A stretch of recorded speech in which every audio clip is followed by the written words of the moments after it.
Ofisi ya Rais maendeleo ya vijana hii leo imepitishiwa bajeti yake ya bilioni 35.9. Hii ni mara ya kwanza tangu kuundwa kwa wizara hii. Ni wizara mahususi ambayo imekuja ikilenga kuhakikisha kwamba inamjumuisha kijana kwenye kila shughuli inayolenga maendeleo na ukuaji wa uchumi wa taifa letu. Baada ya uchaguzi mkuu, rais akaja na wizara hii ikiwa ni namna ya kumtambua kijana moja kwa moja kupitia wizara mahususi inayowahusu. Hapo kabla walikuwa wakigusagusa tu katika wizara tofauti tofauti, lakini mambo sasa yamebadilika. Wizara hii imekuja wakati huu ambako takwimu za sensa ya mwisho ikionyesha kwamba takriban 34% ya Watanzania wote ni vijana. Hivyo ni kundi muhimu ambalo halipaswi kuachwa nyuma kwa namna yoyote ile. Nasi tutapiga darubini kuhusiana na bajeti yenyewe na namna ambavyo bajeti inaakisi maono ya kumbeba kijana kwenda naye kwenye dira ya maendeleo ya 2050 na kumwezesha kiuchumi. Yangu matumaini siku yako imeanza salama salmini katika juma hili. Naitwa Nurdin Selemani, ndiye ambaye nakualika hapa studio. Tumemwalika Tumaini Masanja, katibu wa jukwaa la Africa Youth Leadership. Karibu sana. Asante sana. Kwema? Kwema. Mambo yanakwenda? Tunamshukuru Mungu. Hongera sana. Leo tumekutana tena. Naam. Njia ya teknolojia itatupeleka mpaka pale Dodoma. Tutakutana na mbunge wa Buchosa Eric Shigongo. Karibu sana Bwana Shigongo. Nashukuru sana, asante kwa kunikaribisha hapa studio. Na asante kunipa nafasi ya kushiriki kwenye mjadala huu muhimu kwa ajili ya nchi yetu. Naam, tuanzie kwako kwanza. Hii ni bajeti ya kwanza na wabunge hii leo mmeshiriki katika kupitisha bajeti ambayo itabaki kwenye historia, kwamba bajeti ya kwanza ya wizara hii nanyi mlishiriki katika kuipitisha. Mambo kadhaa yameibuka ikiwemo swala zima kwenye mjadala mkali ulikuwa ni eneo la mikopo. Kuna wale ambao wanaamini uwezeshaji wa kijana kwenye mikopo peke yake hautoshelezi, lakini pia serikali ikiamini kwamba kuendelea kutoa fungu huko kutasaidia. Wewe umekuwa ni mmoja wa watu ambao unakutana na vijana na kuhamasisha mara nyingi katika makongamano mbalimbali. Hili eneo la mikopo kwa jicho lako unaona lilipaswa kuendelea kutiliwa mkazo ama kuna namna nyingine ambayo serikali inabidi ifanye? Nakushukuru sana. Kwanza kabla, shukrani nyingi sana kwa serikali ya Jamhuri ya Muungano wa Tanzania, Suluhu Hassan Dr. kwa namna ambavyo ameamua kwa nia moja kushughulika na matatizo ya vijana wa Tanzania.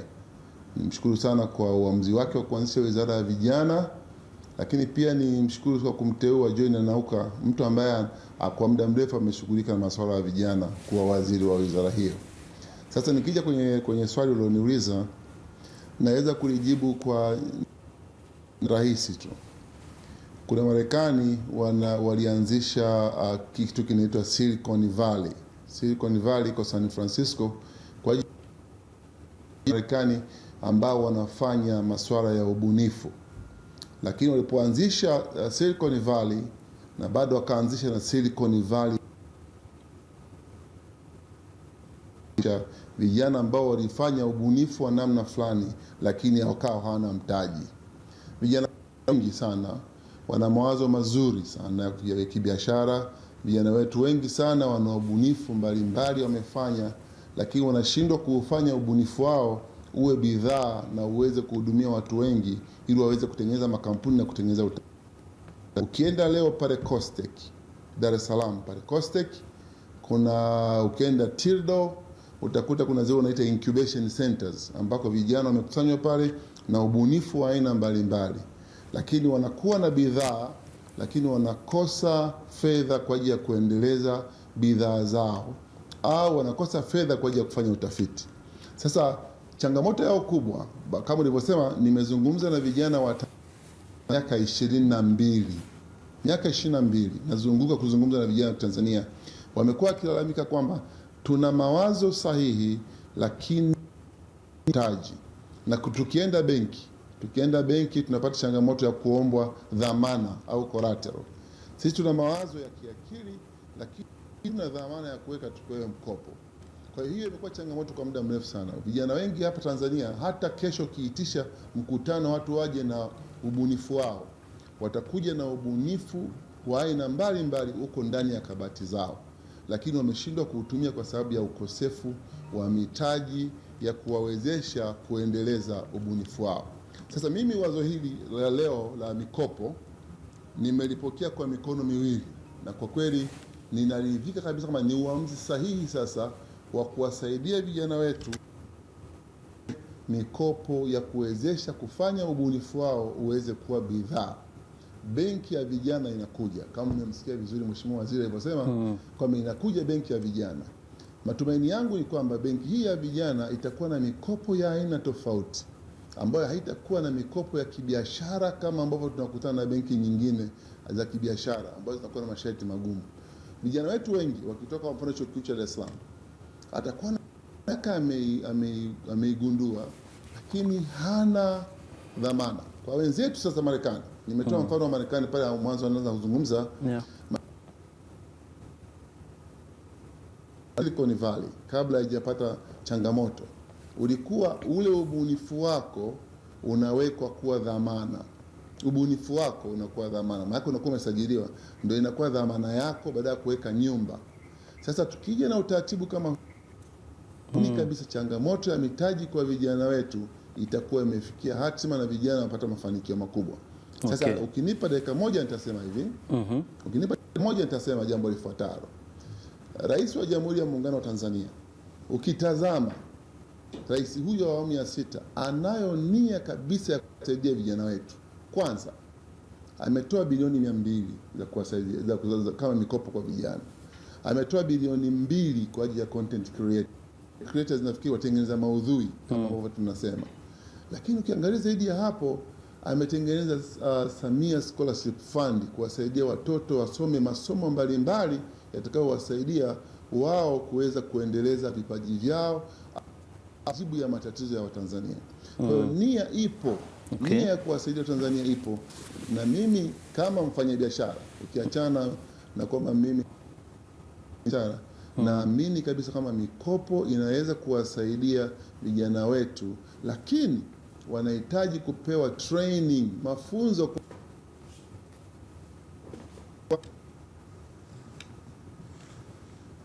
Tutarejea tena kwako Shigongo. Masanja, umesikia namna ambavyo mbunge na mfanyabiashara anavyotazama ili eneo la mikopo, akisema kwamba ndio eneo pekee ambalo linaweza likamuondoa kijana kutoka hapa sehemu moja kwenda sehemu nyingine. Tumesikia pia waziri husika anasema kwamba benki ya vijana inakuja wakati huu ambapo nguvu kazi ikiwa ni vijana ambao asilimia zaidi ya 34. Hizi nukta zote mkiziunganisha, mnaona kwamba haya yanayofanyika yanatija kiwango gani kumwondoa kijana hapa alipo na kupiga hatua? Asante sana. Kwanza, kabla sijajibu swali lako, niungane na Mheshimiwa mbunge Eric Shigongo ambaye pia tumemfahamu vizuri kwenye swala la masuala ya vijana, anavyokabiliana nalo, anavyoseminisha, kumpongeza Mheshimiwa Dr. Joel Nauka kwa kuaminiwa na Mheshimiwa Rais, na leo pia ametuletea bajeti ambayo kwa kweli ukitazama ndani yake ina vitu ambavyo kweli vikisimamiwa vitakuwa ni mwarobaini kwa vijana, na hata kama sio 100%, angalau 95% bajeti hii itakuwa inajibu hayo yanayohitajika kwa vijana. Nirudi kwenye swala ambalo Mheshimiwa mbunge amelijadili na ukasema kweli kwamba je, masuala ya mikopo, swala la benki hiyo ya vijana itakuwa ni tija au itakuwa ndio inatatua changamoto zetu? Mimi naweza nikakubali moja kwa moja. Na hapo kwenye swala la mikopo, kwa kweli nijaribu kurejelea kati ya mazungumzo ambayo nimewahi kuyafanya kwa mara nyingi nimekuwa nikizungumzia swala la mikopo ila kwa jicho moja. Ukiangalia wakati Mheshimiwa Waziri anawasilisha hotuba yake ametaja swala la elimu kuliunganisha na masuala ya vijana. Maana yake nini? Hawa vijana wanaingia kwenye sekta mbalimbali, sekta ya biashara, sekta ya elimu.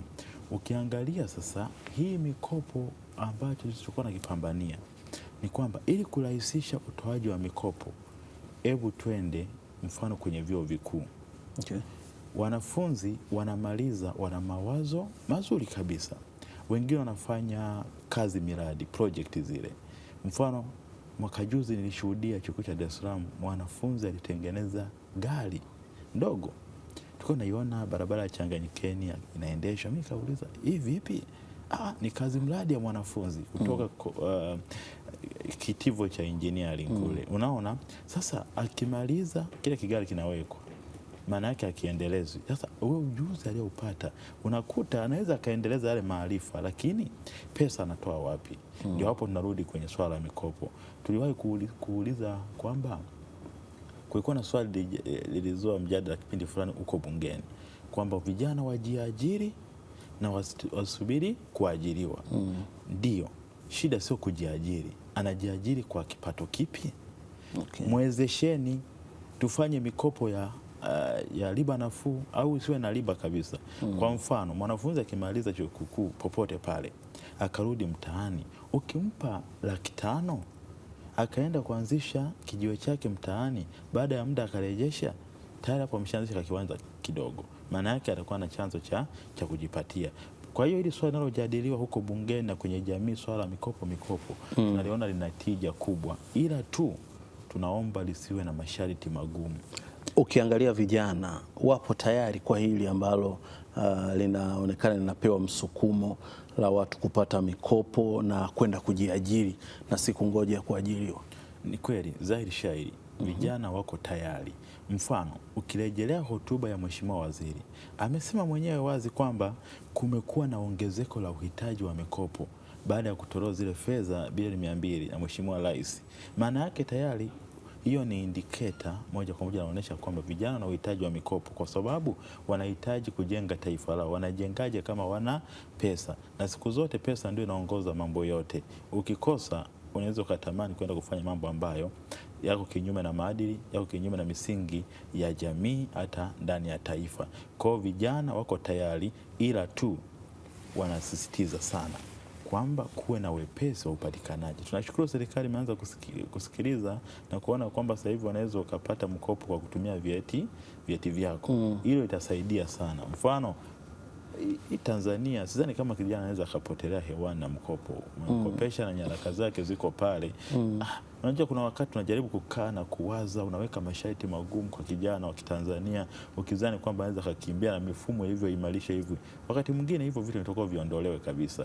Tutumie hata vyeti vya mwanafunzi aliyefanikiwa kwenda chuo kikuu, kwa sababu chuo kipo kinamtambua, kina uwezo wa kuzuia taarifa zake na taifa likanufaika. Vijana na mawazo mengi wawezeshwe kupitia hiyo mikopo, na ujio wa hiyo benki kwa kweli itarahisisha maisha yao na kufanya kile kiende vizuri. Tumaini, kwa uzoefu wako na vijana ambao unakuwa nao, uwezeshaji mzuri kwa vijana ni ule wa kuwapatia vifaa ama kuwapatia fedha?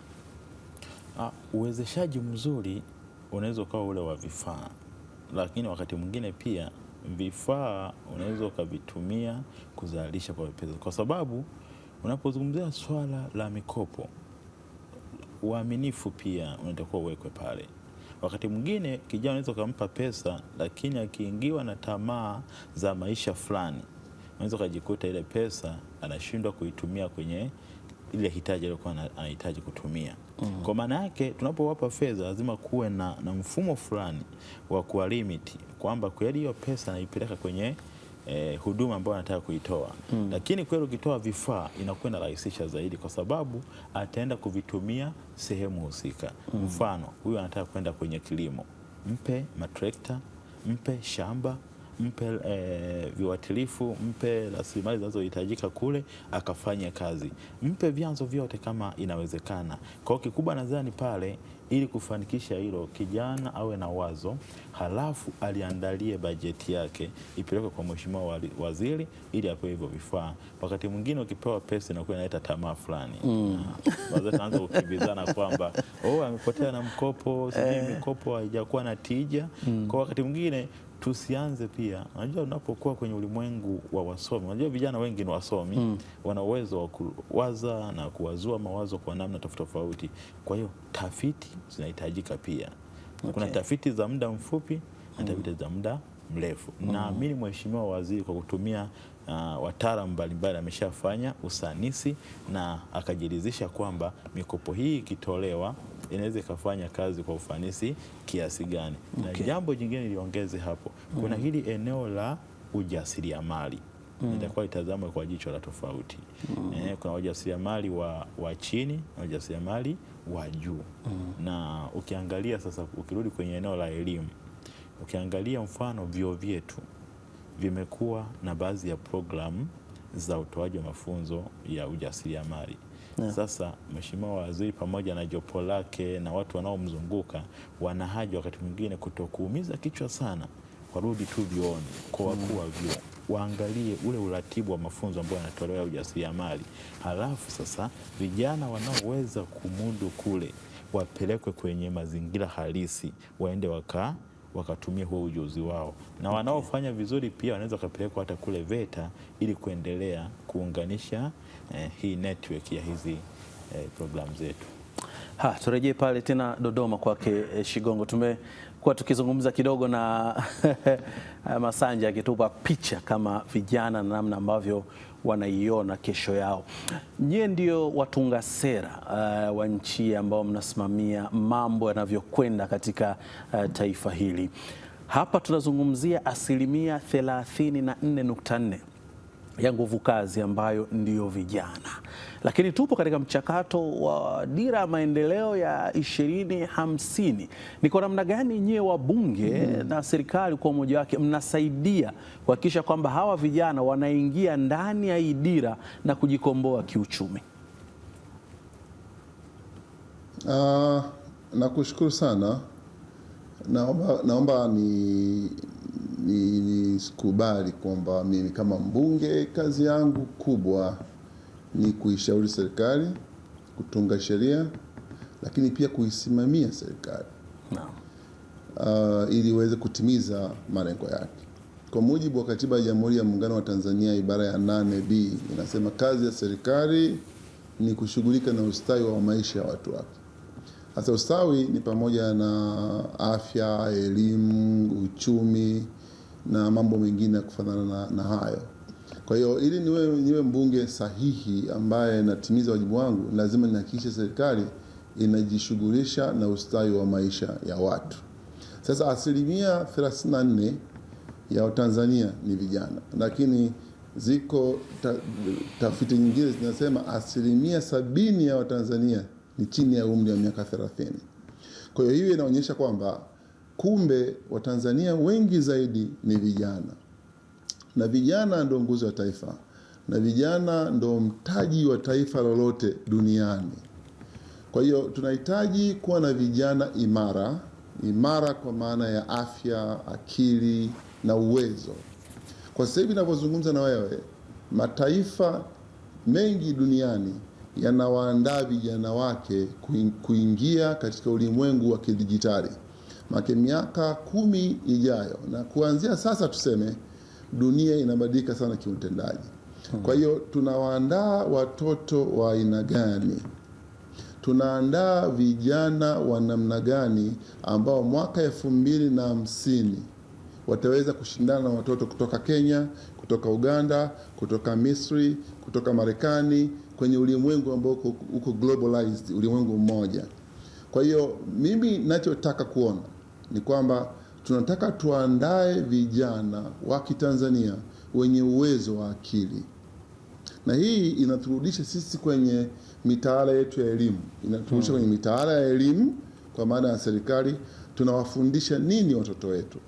Tunaandaa vipi watoto wetu waweze kushindana na watoto wa nchi jirani ya Kenya au Uganda au South Africa hapo mwaka 2050?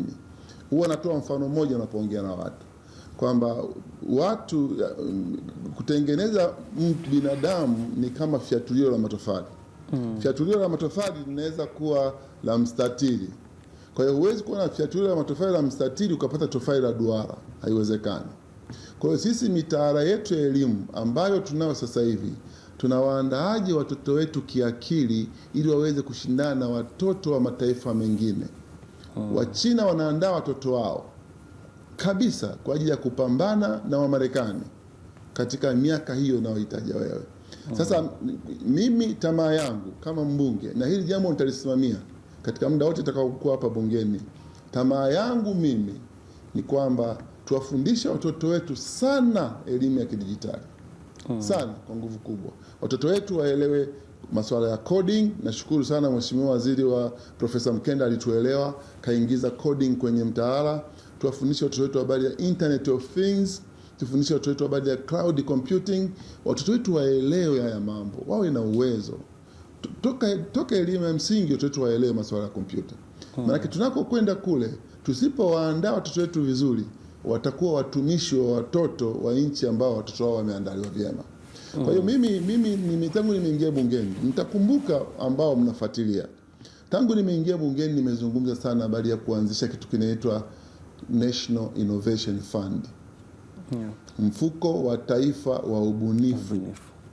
Tangu nimeingia bungeni miaka 5 iliyopita, nimekuwa na mapambano haya ya kuanzisha Global National Innovation Fund, mfuko wa taifa wa ubunifu. Namshukuru Mheshimiwa Rais wa Jamhuri ya Muungano wa Tanzania, na afikiri alisikia sauti hiyo, akaamua kuanzisha Samia Innovation Fund. Manake ni mfuko sasa ambao utawasaidia vijana wetu waweze kupata elimu, kwanza elimu ya kutosha masuala ya kompyuta. Kama kiko chuo duniani kikubwa, iwe ni Stanford, iwe ni MIT, iwe ni vyuo vyetu vikuu tulivyonapo hapa nchini, viwe na uwezo wa kuandaa watoto wetu, kuwapa scholarship ya kwenda kusoma masomo ambayo mwisho wa siku watakuja kushindana kwenye ulimwengu ujao. Kwa hiyo hii nitaendelea kuipigania. Mimi nitaendelea kupigania kwamba mfuko huu wa Samia Innovation Fund upate fedha za kutosha ili kuweza kuandaa watoto wetu katika ulimwengu unaokuja. Ukatae ukubali. Ni lazima tuende. Ukatae ukubali. Miaka 100 ijayo, sisi wote tutakuwa hatupo. Sisi wote tutakuwa hatupo. Kama ambavyo mwaka 61 walikuwepo wazee wetu wa kina Nyerere, wengi wameshaondoka, tumeingia sisi. Na sisi tutaondoka. Sisi tuliandaliwa na wazee wale wa kina Nyerere. Sisi tunawaandaaje watoto wetu watakao kuja miaka 50 ijayo? Kwa hiyo mimi kama mbunge na wabunge wenzangu ndani ya bunge letu chini ya spika wetu Mheshimiwa Zungu, tutapambana kadri liwezavyo kuandaa watoto wetu wawe na uwezo wa kupambana. Kwa kumalizia, unafahamu tumesaini mkataba wa African Continental Free Trade Agreement, mkataba wa soko moja la Afrika. Soko moja la Afrika tafsiri yake ni nini?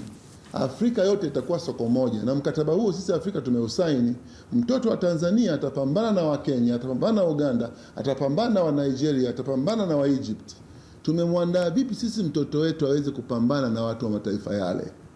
Kwa hiyo mimi niseme tu kwamba lazima tuwasaidie watoto wetu, tuwasaidie kwa nia moja ili waweze kuwa na uwezo wa kushindana. Tusipowasaidia watatukimbia.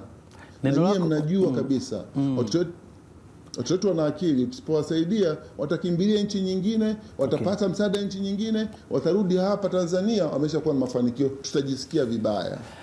Shigongo, kabla hatujamalizana nawe, neno lako ni moja lipi sasa kwa vijana wa Kitanzania?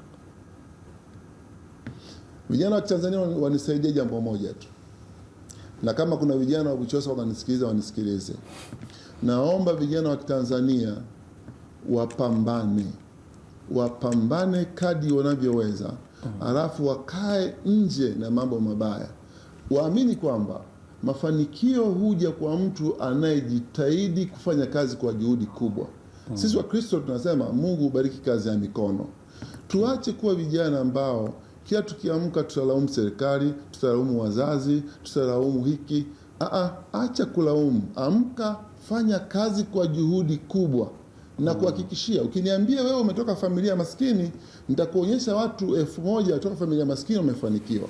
Ukiniambia hujasoma, nitakuonyesha watu 1000 hawajasoma wamefanikiwa. Ukiniambia wewe ni kipofu, nitakuonyesha watu 1000 ambao ni vipofu wamefanikiwa. Kumbe basi kikubwa kabisa, vijana wa Tanzania, nawaomba na ninawasihi wajitahidi, kila ukiamka fanya kitu, hata kama ni kidogo, fanya kitu, endelea kukifanya kila siku mpaka kitakuwa kikubwa. Na serikali yetu imeamua kwa nia moja kuwasaidia vijana wa Tanzania waondoke kwenye umaskini. Eric Shigongo, nikushukuru sana. Asante kaka, nashukuru. Mungu awabariki sana Azam TV. Naam, Tumaini, neno lako moja tuko vijana wenzio ni nini? Neno langu la mwisho ni kujielekeza katika swala la uzalendo na kulinda utaifa wetu.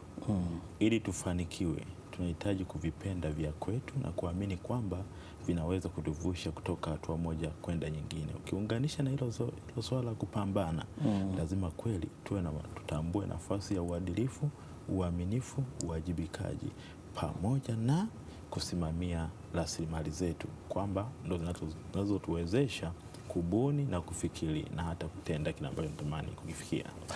Nikushukuru sana Tumaini Masanja. Asante sana. Neno ambalo naondoka nalo leo kutoka kwa Tumaini Masanja ni kwamba yeye anasema uzalendo ni jambo la msingi, lakini Eric Shigongo ameniachia neno moja pia, kupambana, kitaka wa Tanzania hasa vijana kuhakikisha kwamba wanapambania nafasi zao na si kukaa kumlaumu yoyote yule, na badala yake wana nafasi ya kuweza kutoka pale walipo na kupiga hatua. Nukta inatufikisha tamati ya Uchanganuzi hii leo.